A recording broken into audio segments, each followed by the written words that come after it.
Hi there. Who I am is not so important. I'm just a human being. I'm alive. I share this planet with you. And since I do that, since I share the planet, I'm aware of what's happening in Israel, in the Gaza Strip.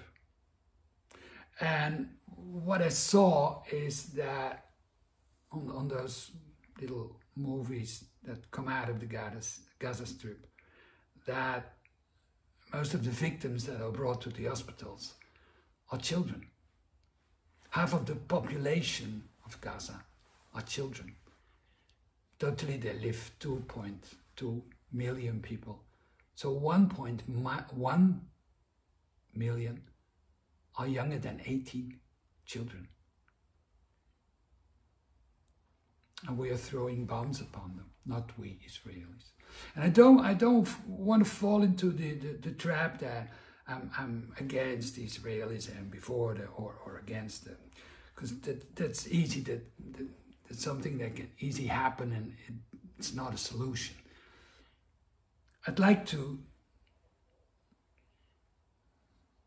throw a different light upon the problem and a different kind of solution. Because it hurts me. We are, as humanity, failing there. Not Israelis, but we all are. Imagine we see a kid in the streets who is beaten to death. What are we going to do? We jump in between. We say, hey, what are you doing? Stop. We are not able to send the peace army there to stop whatever is going on. Stop, just stop, stop. We should be able to do that, but we can't. On the contrary, Europe and the United States, even the United Nations, I think, we say, yeah, we understand. And what's happening there? We understand, Israelis. Of course we do. We saw what happened there. It's terrible. But what happens in us is there's outrage.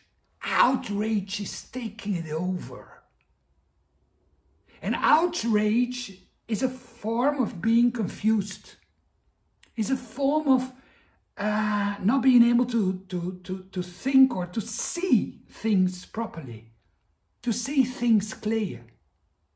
We just can react as in, and now we are going to fight, beat, kill.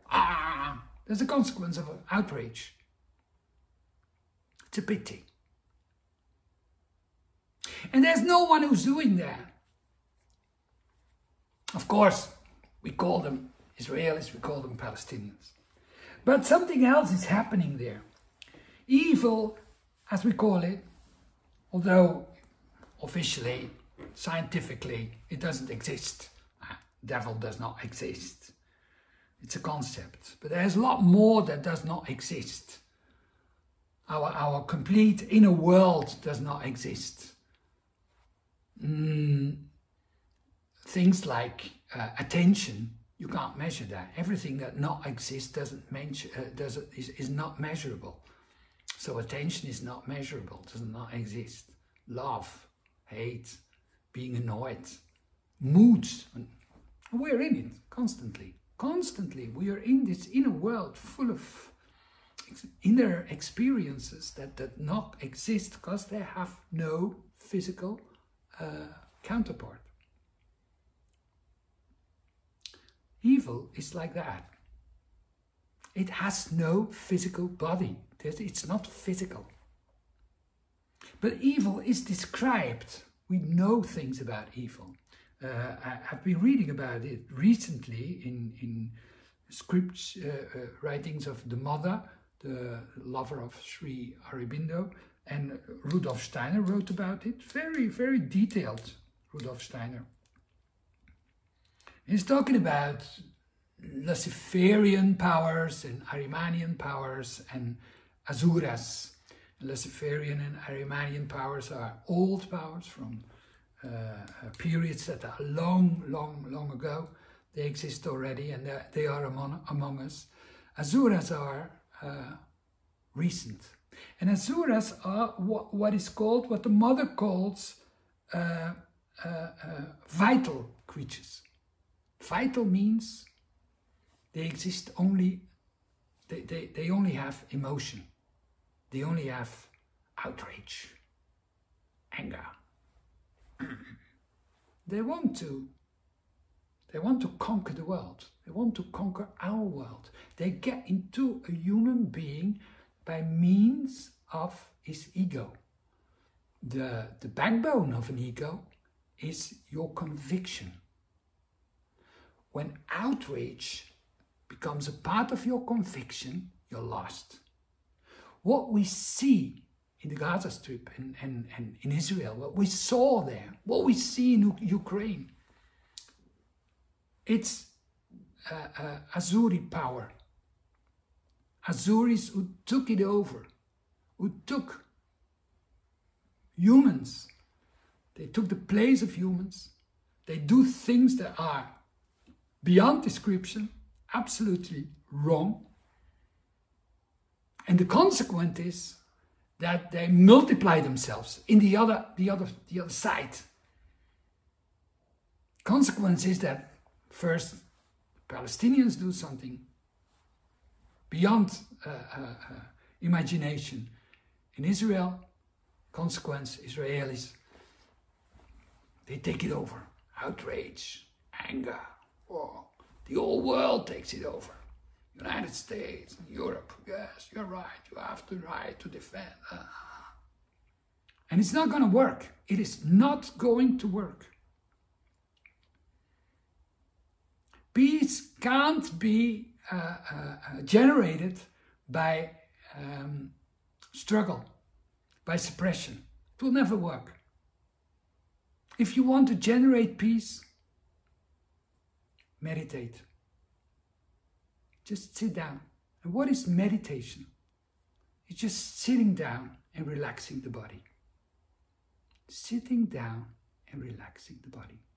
And you'll see that outrage, anger, conflict, it's inside each and every one of us. Each and every one of us has issues. And when we sit, they are there immediately. They are taking our attention. They're playing with us. The only thing what happens is we are not reacting. We're just sitting.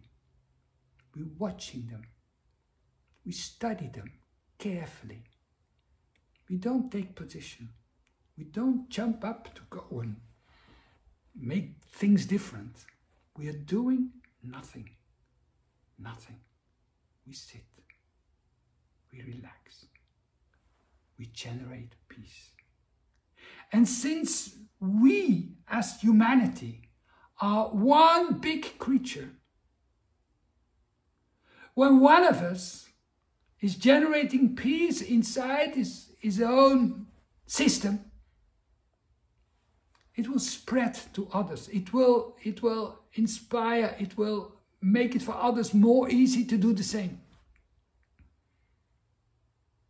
So I think in this time, in this period of human history, because what happens now in the Gaza, I feel it's a failure of humanity, and we're all beasts. Not the Palestinians, not the Israelis are beasts. We all are. Because we are not able to change that, to stop it, the murder of children. We're not able, or innocent people, dancing women and boys, whatever. We're not able to stop that. It makes beasts of us all. And you'll see that everywhere in the world, we all have an opinion about it. We are pro or against, and we discuss. And before you know it, Azuris are in our own selves. The problem is here with us. And we are not going to find any solution by discussing, by throwing decaptured babies on one side of the balance and killed dancers on the other side. It's not going to work. It's not a solution. The only solution is to generate peace. And it will not be a solution as in, okay, now everything, now there are no problems anymore and Earth is going to change into a paradise. It's not going to be a solution like that. But I'd like to point to Tibet. The Tibetan problem. Tibet is, Israel is as big as Belgium and the Netherlands together. It's very tiny. And as long as I live, I'm 65, as long as I live, there have been problems. No solutions, only problems. And they go, oh, and Malaysia, oh, like that, all the time. 65 years. No. And we don't get any tiny bit further in a certain process of, ooh, there is the end. No, on the contrary. Now it's very, very bad. Then I want to point at the other side of the earth, Tibet. Tibet is 3 times as big as France. And China is 2 times as big as Europe. And China is occupying Tibet. And the things that happen there are terrible. The atrocities are, yes. Every year, I think 10, 12 Tibetan monks are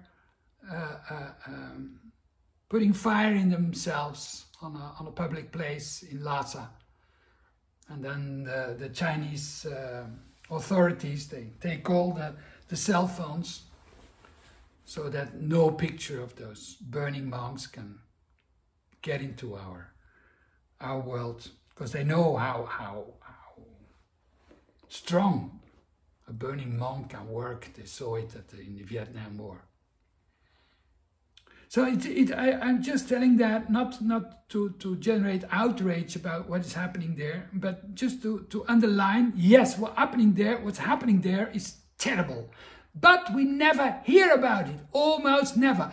Not because the Chinese are so effective in gathering cell phones, but because one of both parties, the Tibetans, they refuse to struggle, they refuse to fight, they refuse to defend, or whatever you want to call it. They don't believe in that. It's very impressive. And what happens, because the occupation starts in 1956, what happens is they spread all over the world. Tibetans all over Europe, America, you name it, they're all over the world. And together with their presence, they brought their culture, they brought their wisdom. We can study them. They learn us how to meditate. Wow. It's an enormous gift we got. And they knew from a long time ago, I think it's a 10th century Padmasambhava, who wrote in writings who were hidden for centuries and recently found again, who wrote, when the iron bird will fly, Tibetans will be pushed out of their country. So they knew. And that process is a part of what is happening with the world and humanity. That's what the Tibetans learn us. And I say that the Tibetan problem is still a problem. It's still something terrible, still going on. But they are not piles of bodies. And they are not what the end of the other conflicts, and then I refer to Ukraine and I refer to Israel, the other conflicts will end in exhaustion. They'll be exhausted. They'll be confused. Almost everyone is going to be dead, and everything is going to be destructed, and they're going to try to pick up things again. And they're not going to resolve their problems. They're not going to be resolved, not at all. They just go on with their lives. And they hope that from now on it will never happen again. But it will happen again, because there's nothing resolved. We see that in Israel, 65 years. It continues, goes up and down, up and down. We fight, we kill, we're tired. We try to go on again. And after a while, we fight again. Outrage, we're outraged. Oh, it's endless. So, I know most people are following what is happening there. They feel, what can I do about it? I'd like to do something about it. They can't do anything about it. Well, I think we can do quite a lot. By meditating, by generating peace into ourselves, starting with our bodies. Relax the body, and let's make place. Let's make room, space in our inner world for all the conflicts we meet in our lives. Also, that conflict, we can have a point of view. We can be for the Palestinians or for the Israelis, doesn't matter. Look at that. And don't try not to react. We do not react. We're sitting here. We're keeping peace. The problem is allowed to be here. We're not rejecting the problem. We just study it. We are watching it. We're checking. How is it working? What is going on there? And we see that the Azuri powers don't get us, are not able to get inside us by a conviction or a feeling of outrage. That's what we can do. And the more of us who succeed in doing that, the more of us will follow. And gradually, peace will spread over the world. And also infect those areas where war is now the norm. That's what I believe, absolutely. And that's what I want to share, and what I hope that, share it too, please. Thank you for listening. Bye-bye.